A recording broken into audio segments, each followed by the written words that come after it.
Welcome to the introduction of mathematical education. Today, we will be diving into pedagogy and learning, focusing on teaching and learning mathematics effectively.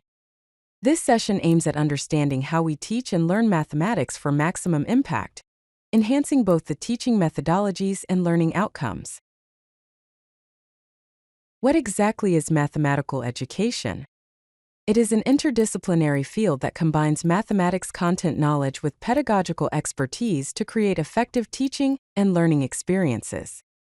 Essentially, it is not just about knowing math but also about knowing how to teach it well.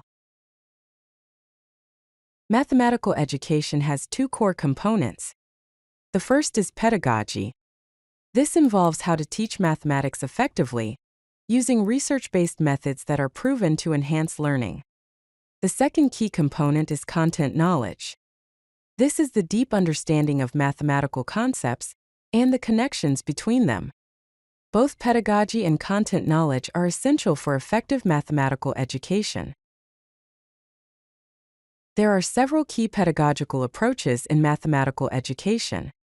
These include constructive learning, where students build understanding through active exploration; collaborative problem-solving, which promotes learning through peer interaction and discussion; and inquiry-based methods, where students discover concepts through guided questioning.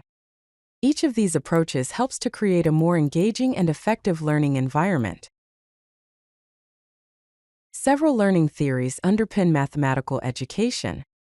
One prominent theory is Piaget's theory of cognitive development through stages, emphasizing that students construct knowledge by interacting with their environment.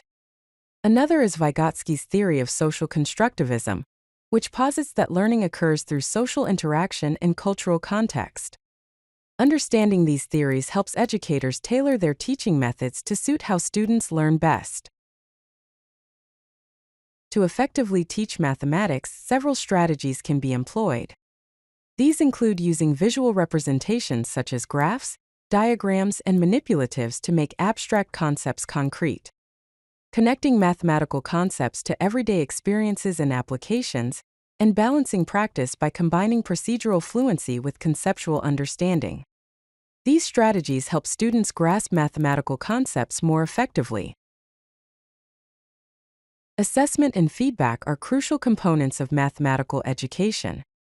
Formative assessment involves ongoing evaluation during learning to adjust instruction and provide immediate feedback, guiding students as they learn. Summative assessment, on the other hand, is the evaluation of student learning at the end of instruction to measure achievement. Both types of assessment are important for gauging student understanding and informing teaching practices. In conclusion, mathematical education combines deep content knowledge with evidence-based pedagogical practices to create meaningful learning experiences.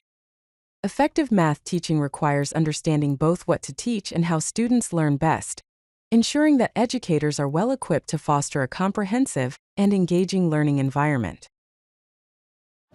If you like this video, hit that like button and don't forget to subscribe.